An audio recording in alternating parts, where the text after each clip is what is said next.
things live on stream, all while supporting your favorite teams, and that is !crowdfunding in the chat. But now let us get on to spinning the wheel for our next game. That is Without Boost versus HOTA Talk Me in the upper brackets. Let's spin the wheel and find out what we get here. Eddie, quickly from you, what are you expecting from these teams, and what do you hope to see map-wise? I hope to see a map where objective plays can come into the scene, and I'm looking at maps like A, B, Kokmoku, and Siffershot Mines, etc. And for me, I feel like Without Boost are the underdogs going into this, but I also feel like they have been improving today, and I hope we can see a great performance. Yeah, fingers crossed. I mean, we're spinning the wheel here, Licro. Will we see the Eye of the Storm? We don't know, but what are we hoping from these two teams here? It's Eye of the Storm. It's Eye of the Storm. I'm telling you, I'm calling you in. Damn right it is. Finally! Andiamo! As you say in Italian, andiamo, fratello, eh? Andiamo. Eye of the Storm is the first one of the tournament. It's what we wanted to see. Licro, this was what you wanted to happen. How do you feel this is going to take place with these two teams here? HOTA Talk Me and Without Boost. How amazing is this going to be for them?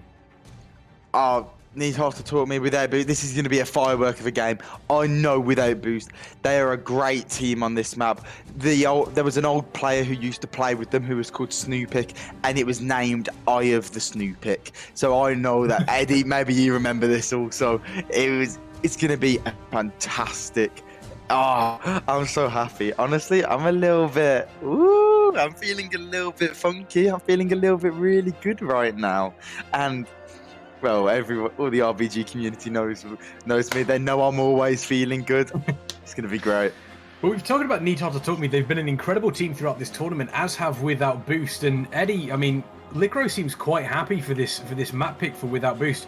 Do you feel like this is the first time that we could see HOTA Talk Me actually losing a map here? Definitely feel like this is a good map for both teams, and the reason why is this is not the AB, even though it is a base map, because an AB you have usually 3 uncontested bases with these drawn out long and sometimes even half boring fights, right?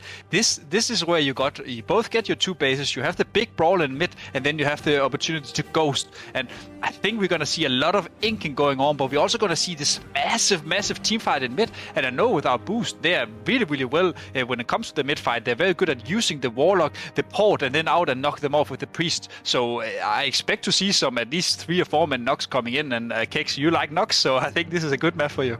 You love to see people flying off the map left, right, and center, and this is the perfect one for it. I'm really looking forward to these Boomkins to see what they can do. I'm also pretty excited to see what Death Knights can do as well. I feel as though Death Knights are going to be pretty crucial on this map, Licro, potentially slowing down those inks on the various different objectives as well. I'm telling you, it's not even about slowing the healers at this point, Kexman. It's about the grip knocks. They're in mid. They're gripping the enemy disc priest to the other side of the map, and then the allied disc priest is knocking them off. It's going to be flying. If either of these teams play without a DK, they're done. They're done. It's over for them. They cannot play without a DK on this map. Big call there. Whether or not that is going to happen, we'll have to wait and see. We're currently getting the teams loaded in. Eye of the Storm has finally happened between these two teams. Once again, this is the upper bracket. Whoever is going to lose this does drop down into the lower bracket. Look at that skyline. It is absolutely beautiful. Speaking of beautiful, I do want to take a quick second to talk about our fantastic supporters here on the stream. !bronze in chat. Check those folks out. !champion, !merch in chat as well. Get your method merch. Get yourself nice and cozy, as well as Razer and Twitch, and our giveaway here today. !giveaway in Twitch chat. Your chance at potentially winning the Razer Enki gaming chair. Make sure that you are nice and comfortable whenever you're gaming in this environment. And speaking of environments, this is a harsh one, Eye of the Storm, and both of these teams do have a Death Knight. Yes. Eddie, how do you feel about these compositions? It really looks like a complete mirror match. The only difference is that Without Boost ups into the Red Paladin as well, compared to the extra booming we see on HOTA Talk Me. And I honestly like the choosing of a Red Paladin here in middle with the Warrior, with the DK. They're gonna be this big brawl and a lot of cleave potential, and that only favors the Red DK Warrior. Yeah, it is going to be really interesting to see as we come out of the little barriers in place. Either Storm is a beautiful map to behold, but it's going to turn into an absolute battlefield in these next couple of minutes. Licro, talk us through the opening here. Well, obviously, you're going to have Willix and the Guardian Druid Killy going to the Mage Tower and Draenei Ruins.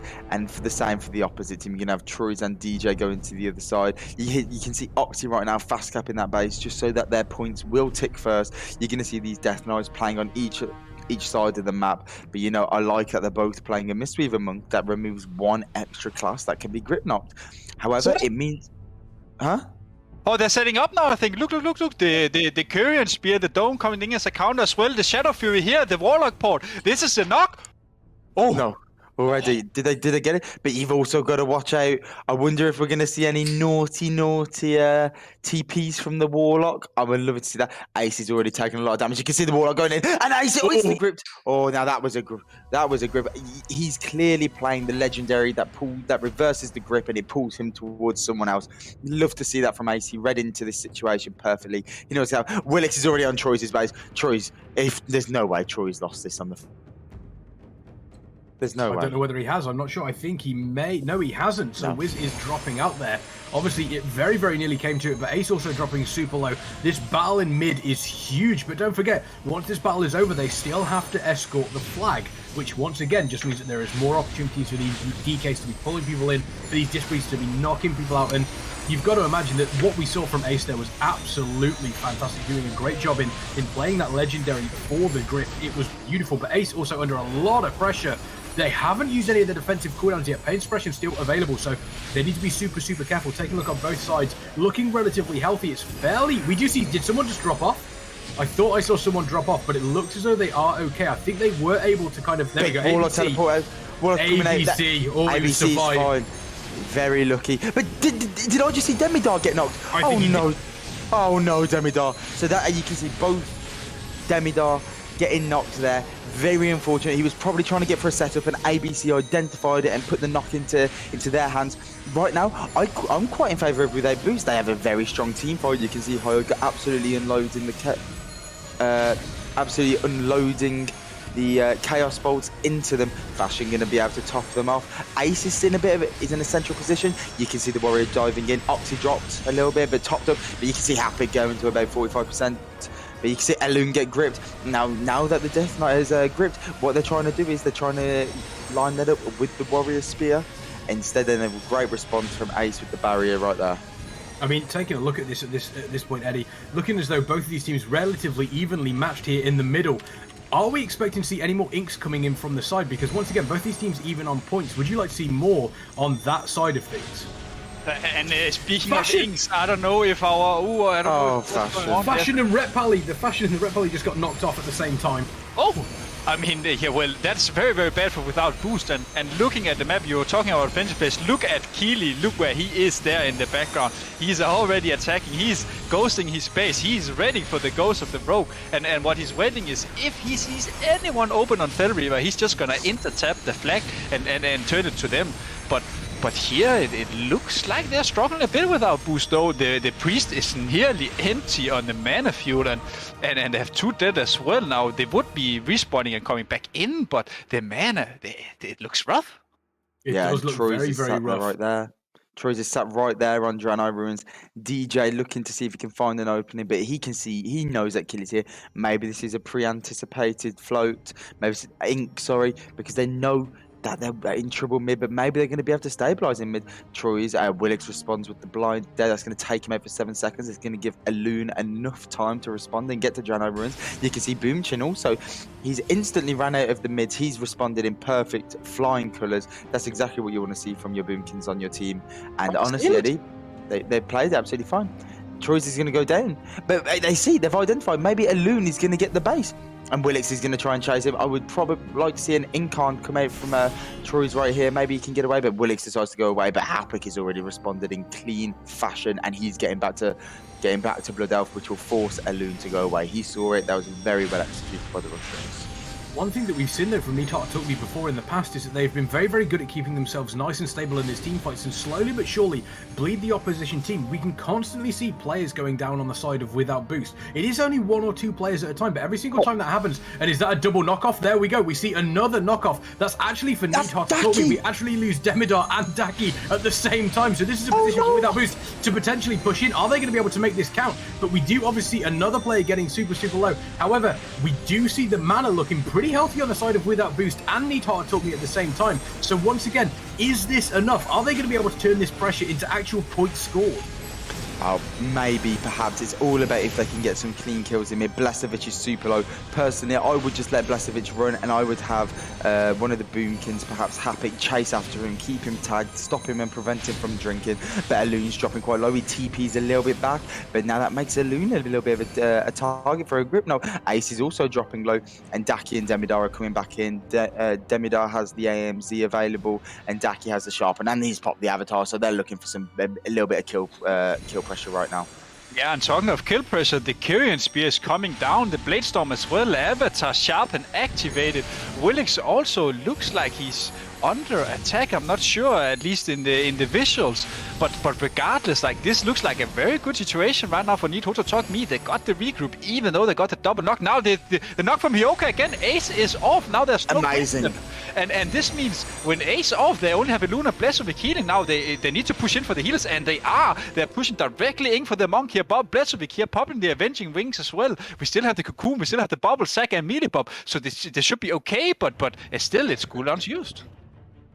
Exactly, and you've got to say that taking a look at every single one of these, again, it is very, very even in the middle. You look at the points; they are dead even as well.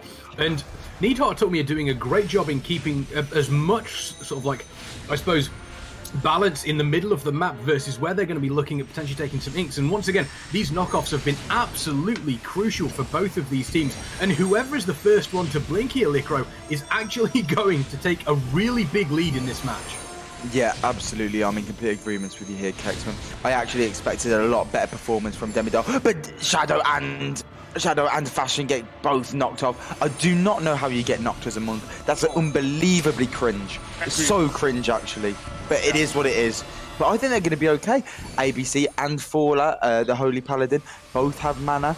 Ace is quite under pressure, and most of the team still has their personal cooldowns. I don't think they're going to be in too much trouble. They just need to make sure this Warlock can't free cast, and the Rectin can't overextend too much. Elsewise, he might be a very easy kill target. Blasevic has come back with half mana. Alun's coming back with full mana. And so HOTA Took Me is pretty good. But you can see Oxy, he's moving. He might be trying to set something up. He might be trying to go for an ink. It could be a bait, though, and try to draw Hapik out. Maybe just a little bit.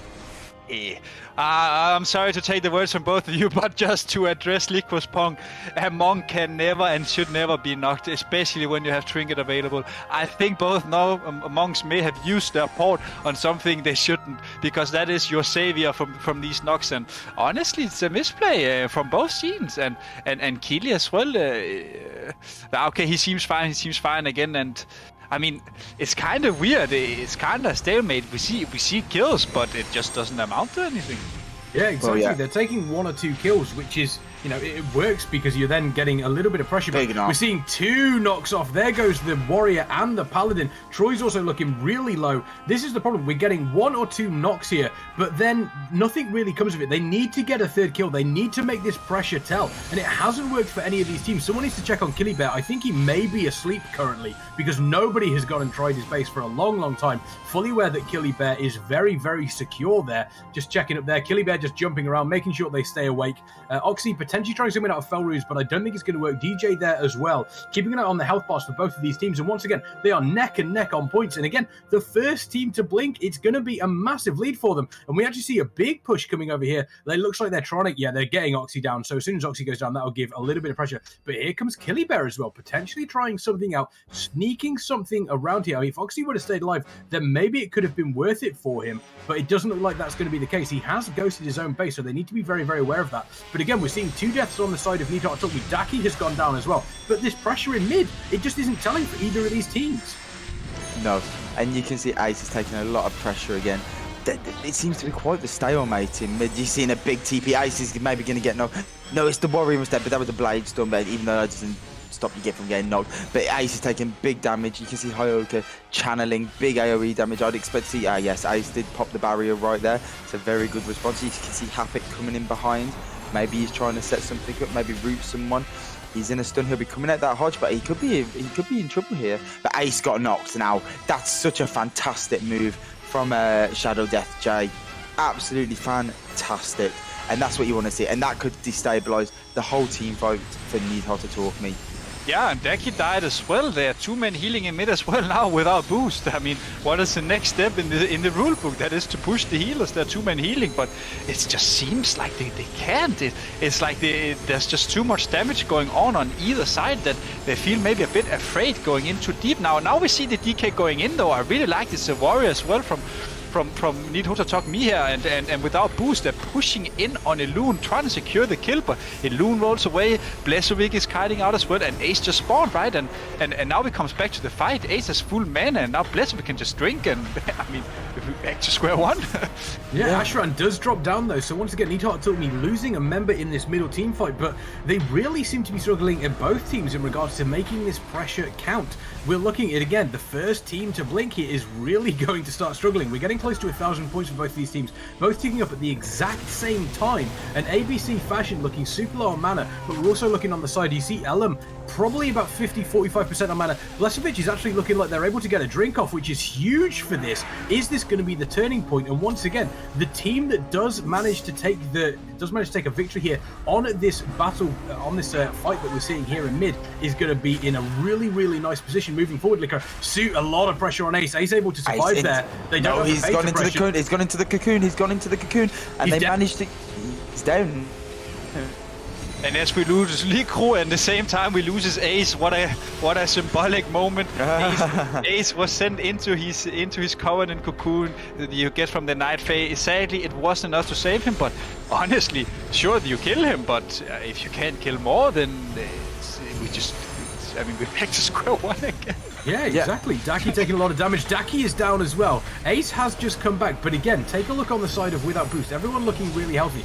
This is the option. If they can get another kill on HOTA Tomi, then they can really start to aggressively step forward. Asher and Police taking a lot of damage. Oxy was taking a lot of damage, but he healed up as well. Now we're taking a look at exactly what without boost are doing. They do seem to have everybody healthy. Fashion, a little bit lower mana, but ABC and the Paladin looking super good. Daki's still not back. Oxy, once again, taking a fair bit of damage, but again, it just seems to be that this isn't transitioning into any real pressure from the teams. It is just trading out kills.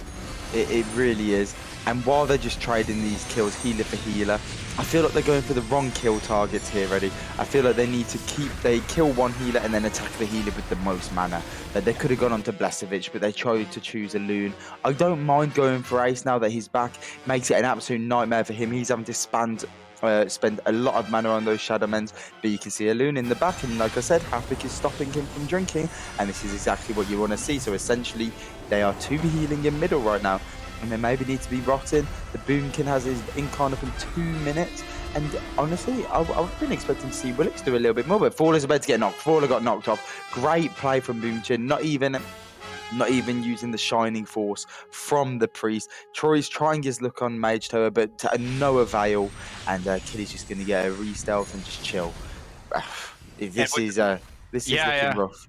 Yeah, it is looking rough, especially with the knock you mentioned on Fowler here. ABC as well, popping PS, popping his Rapture as well, and has no dome left. I really hope they can convert a kill onto either of these healers, because they're both dry as well. And let's say they get a kill onto ABC here. The next target you have is Fowler coming back in with full mana, but since a Monk is that should be your first target. Again, a great knock, triple. Okay, really nice play from Ace. He used the soul shape mid-air to port him down to the ground. A little mechanic, maybe. He got MC'd off. He got MC'd off though, Eddie. ABC got MC'd off. Yeah, he's down for the count. Ace MC'd ABC and Faller. Now this is going to be a massive turn of events in this team fight. This is absolute catastrophic.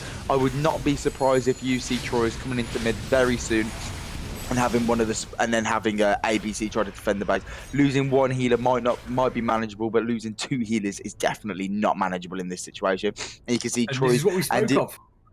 Yeah, and they're coming in. Absolutely what we spoke of. The first team to blink is going to be the one that's going to take the massive advantage here. We do see flag on Nita Tomi. Boomchin currently has that one. Is he going to be able to return it? It looks like there's nobody there that's going to stop this. They're actually moving towards Killy Bear as well. Got the flag. Trying to help support. They've got the flag. This could be the singular flag capture that is needed to gain victory here. They're going to bring this one in. Let's take a look. They're currently waiting. I'm wondering if they're waiting for a specific point when they can actually guarantee that they are going to be ahead of every single team member, trying to get people into the right position, potentially even taking some of these, creating havoc across the board so that players don't know exactly what is going on, waiting for that capture. This is huge for Nita Tomi. And once again, as mentioned, they were able to get a kill and then another kill in the central fight. And after that happened, it was game over. There's the capture. And they do take the lead on Eye of the Storm here in the upper bracket.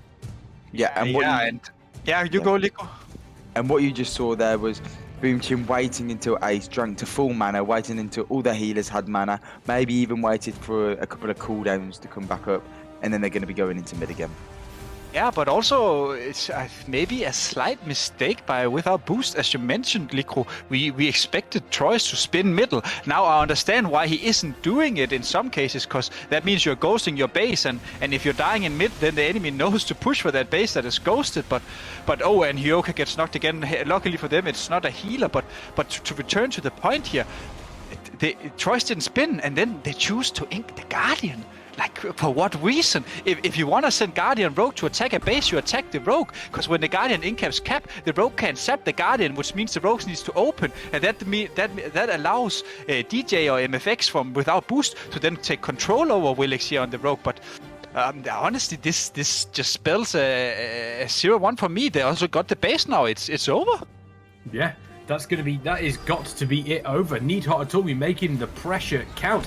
We're getting into the final points here, but again, they have captured that base. It doesn't look like at any point without boost they're going to be able to do anything to capture the flag in the middle, and even if they did, just looking at the points there, I don't think it is going to be enough. This looks like it is going to be game for Nita Tomi, and one of the things that I do want to mention about Nita Tomi that they have done incredibly well is they've been able to be very, very patient with their pressure and make it count when it eventually comes up. They've been able to identify when things happen and go, right, now is the time to push. And they've done a phenomenal job of that. Yeah, and for me, what secured this game-winning flag, it was the 2 knocks. Faller, the Holy Paladin, just pushed up a little bit too much, a little bit out of position, and the game 1 goes to Nita Tomi. But that just shows how close these two teams are, and you can't count without boost out just yet. It could go either way for me right now. Yeah, that was absolutely incredible. And I think the turning point there was probably that big knock where we saw 2 players go off. ABC was able to survive, and then the mind control came in, getting ABC off the edge, which kind of then turned the fight in the middle into the favor of Nita Tomi, and they were absolutely ruthless. That opportunity was presented to them, Eddie. Yeah, it definitely was, and honestly, a very, very tight game from both teams. Their team fight seemed equal. It was.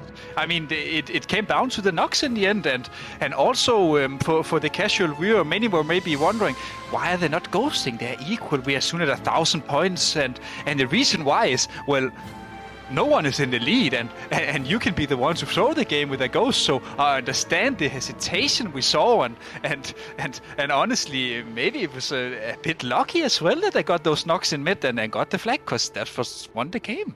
Yeah, exactly. And as we mentioned as well, this is the upper bracket. The winner of this does go on to the grand final, which is, a position that pretty much every single one of these teams that is currently left wants to be in. The loser just dropped down to that loser bracket to go up against Speedrun, which is going to be, it's not exactly going to be an easy game for them. But Nita Tomi, Licro, I think the biggest thing from them was just that they showed a fantastic amount of patience. And as mentioned, the moment that they saw that opportunity arise, they took it. Yeah. Absolutely. They were waiting for that moment. They were waiting for the one mistake to come out from without boost, and they absolutely capitalized on it. But it did display, though, Nita Tomi, they don't have that dominant team fight capability that they seem to have had against every other team.